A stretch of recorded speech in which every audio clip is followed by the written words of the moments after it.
The Recording Industry Association of America is a trade organization that represents the recording industry in the United States. Its members consist of record labels and distributors, which the RIAA says create. The RIAA was formed in 1952. Its original mission was to administer recording copyright fees and problems, work with trade unions, and do research relating to the record industry and government regulations. Early RIAA standards included the RIAA equalization curve, the format of the stereophonic record groove, and the dimensions of 33 1/3 revolutions per minute, 45 revolutions per minute, and 78 revolutions per minute records. The RIAA says its current mission includes the following: to protect intellectual property rights and the First Amendment rights of artists, to perform research about the music industry, to monitor and review relevant laws, regulations and policies.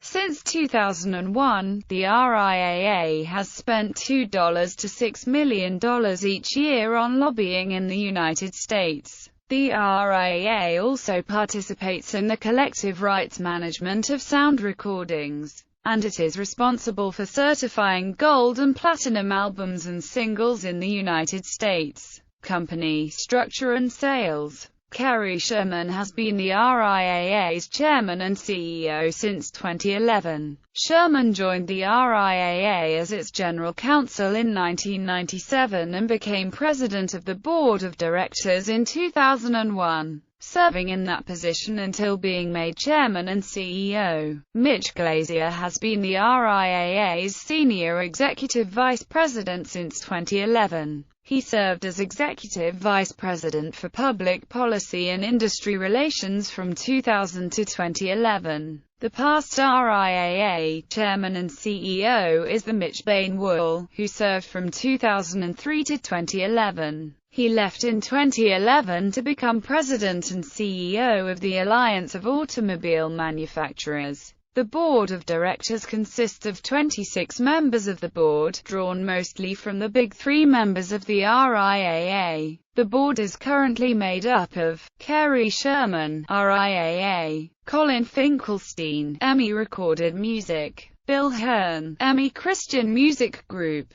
Deirdre McDonald, Sony Music Entertainment; Terry Hemmings, Provident Music Group, Sony Music Entertainment; Kevin Kelleher, Sony Music Entertainment; Thomas Hess, Sony Music Entertainment; Julie Swidler, Sony Music Entertainment; Luke Wood, Interscope Records; Jeff Halston, Universal Music Group; Zach Horowitz, Universal Music Group; Mel Winter, Universal Motown Republic Group; Craig Kalman, The Atlantic Group; Paul Robinson, Warner Music Group; Bob Cavallo, Buena Vista Music; Glenn Barros, Concord Music Group; Mike Curb, Curb Records; Michael Koch, Entertainment One US; Tom Silverman, Tommy Boy Entertainment; Steve Bartels, Island Records. The RIAA represents over 1,600 member labels, which are private corporate entities such as record labels and distributors,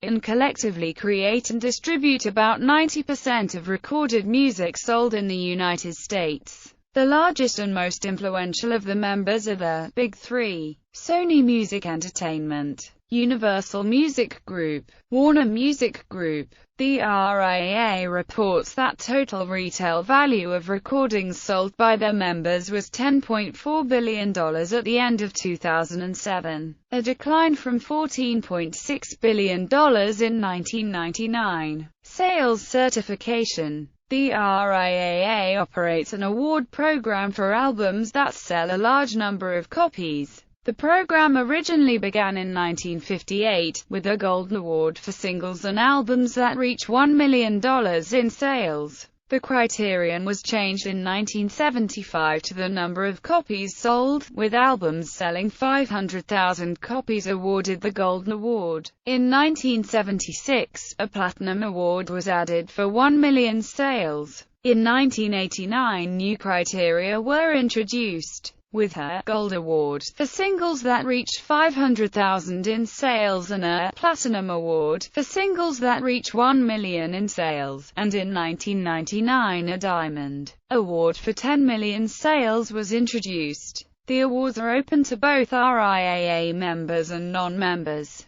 Since 2000, the RIAA also operates a similar program for Spanish-language music sales, called Los Premios de Oro y de Platino. Currently, a Disco de Oro is awarded for 30,000 units and a Disco de Platino is awarded for 60,000 units, with album multi-platino at 120,000. To be eligible for this award, sound recordings must contain more than 50% Spanish-language content. Digital sales certification. In 2004, the RIAA added a branch of certification for what it calls digital recordings, meaning roughly recordings transferred to the recipient over a network, and excluding other obviously digital media such as those on CD, DAT, or minidisc. In 2006, digital ringtones were added to this branch of certification. Starting in 2013, streaming from audio and video streaming services such as Spotify and YouTube also began to be counted towards the certification using the formula of 100 streams being the equivalent of 1 download. RIAA certification for singles therefore no longer represents true sales. In the same year, the RIAA introduced the Latin Digital Award for digital recordings in Spanish. As of 2013, update. The certification criteria for these recordings are as follows. Digital awards. Gold, 500,000 copies. Platinum, 1 million copies. Multi-platinum, 2 million copies. Diamond, 10 million copies. Latin Digital Awards. Disco de Oro, 30,000 copies. Disco de Platino, 60,000 copies. Disco de Multiplatino, 120,000 copies. Video long-form certification along with albums, digital albums, and singles. There is another classification of music release called video long-form. This release format includes DVD and VHS releases, and certain live albums and compilation albums. The certification criteria is slightly different from other styles. Gold, 50,000. Platinum, 100,000. Multi-platinum, 200,000 copies. Efforts against infringement of members' copyrights. Efforts against file sharing. The RIAA opposes unauthorized sharing of its music. Studies conducted since the association began its campaign against peer-to-peer file sharing have concluded that losses incurred per download range from negligible to moderate. The association has commenced high-profile lawsuits against file-sharing service providers. It has also commenced a series of lawsuits against individuals suspected of file sharing, notably college students and parents of file-sharing children. It is accused of employing techniques such as peer-to-peer, decoying, and spoofing to combat file sharing. In late 2008, they announced they would stop their lawsuits and instead attempt to work with ISPs to persuade them to use a three-strike system for file sharing involving issuing 2 warnings and then cutting off internet service after the third strike. Selection of defendants. The RIAA names defendants based on ISP identification of the subscriber associated with an IP address, and as such do not know any additional information about a person before they sue. After an internet subscriber's identity is discovered, but before an individual lawsuit is filed, the subscriber is typically offered an opportunity to settle. The standard settlement is a payment to the RIAA and an agreement not to engage in file sharing of music, and is usually on par with statutory damages of $750 per work, with the RIAA choosing the number of works it deems reasonable. For cases that do not settle at this amount, the RIAA has gone to trial, seeking statutory damages from the jury.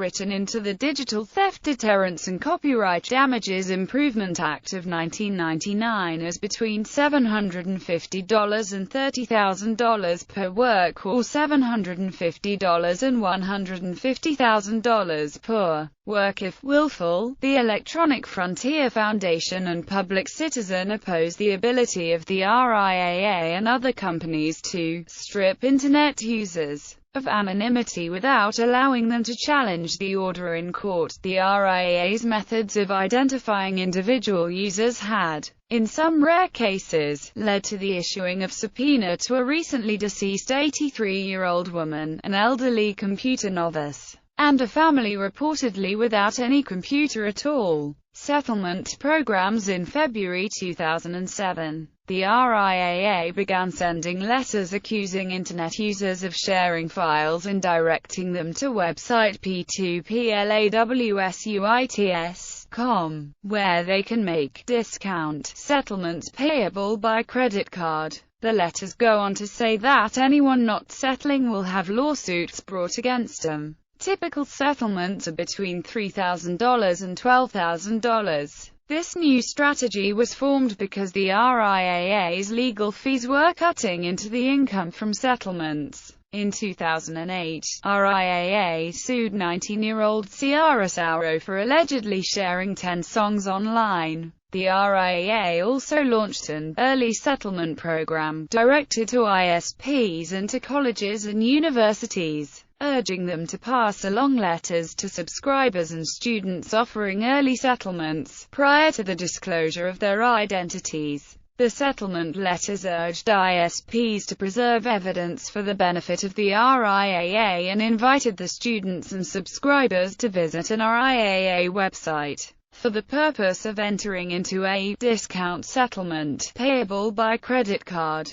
By March 2007, the focus had shifted from ISPs to colleges and universities. In October 1998, the Recording Industry Association of America filed a lawsuit in the Ninth U.S. Court of Appeals in San Francisco claiming the Diamond Multimedia Riaa MP300 player violated the 1992 Audio Home Recording Act. The Riaa MP300 was significant because it was the second portable consumer MP3 digital audio player released on the market. The three-judge panel ruled in favor of Diamond, paving the way for the development of the portable digital player market.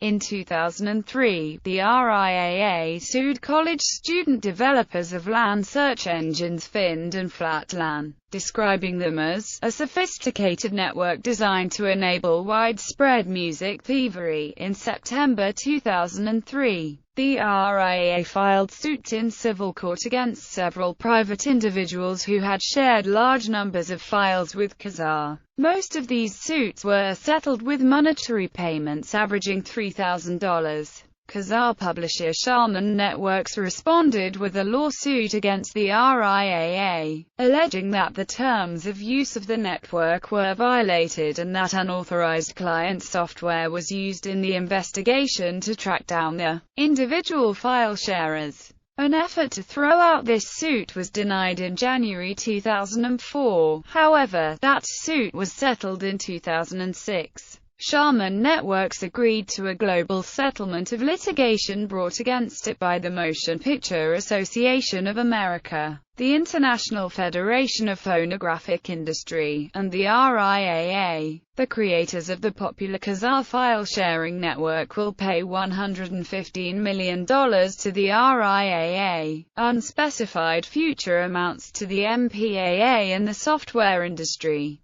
and install filters on its networks to prevent users from sharing copyrighted works on its network. RIAA has also filed suit in 2006 to enjoin Digital XM satellite radio from enabling its subscribers from playing songs it has recorded from its satellite broadcasts. It is also suing several internet radio stations. On October 12, 2007, the RIAA sued Usenet.com seeking a permanent injunction to prevent the company from aiding, encouraging, enabling, inducing, causing, materially contributing to, or otherwise facilitating, copyright infringement. This suit, the first that the RIAA has filed against a Usenet provider, has added another branch to the RIAA's rapidly expanding fight to curb the unauthorized distribution of copyrighted materials. Unlike many of the RIAA's previous lawsuits, this suit is filed against the provider of a service who has no direct means of removing infringing content. The RIAA's argument relies heavily on the fact that Usenet.com, the only defendant that has been named currently, promoted their service with slogans and phrases that strongly suggested that the service could be used to obtain free music. On April 28, 2008, RIAA member labels sued Project Playlist, a web music search site, claiming that the majority of the sound recordings in the site's index of links are infringing. Project Playlist's website denies that any of the music is hosted on Project Playlist's own servers. On June 30, 2009, the Recording Industry Association of America prevailed in its fight against Usenet.com, in a decision that the U.S. District Judge Harold Baer of the Southern District of New York ruled in favor of the music industry on all its main arguments. That Usenet.com is guilty of direct, contributory, and vicarious infringement. In addition, and perhaps most important for future cases, Baer said that Usenet.com can't claim protection under the Sony Betamax decision. That ruling states, companies can't be held liable for contributory infringement if the device they create is capable of significant non-infringing uses. Furthermore, the parties are now headed to federal court for damage assessments and awards, which could amount to many millions of dollars for the music industry. On October 26, 2010, RIAA members won a case against Limewire, a P2P file-sharing network, for illegal distribution of copyrighted works. On October 29, in retaliation, RIAA.org was taken offline via denial of service attacks executed by members of Operation Payback and Anonymous.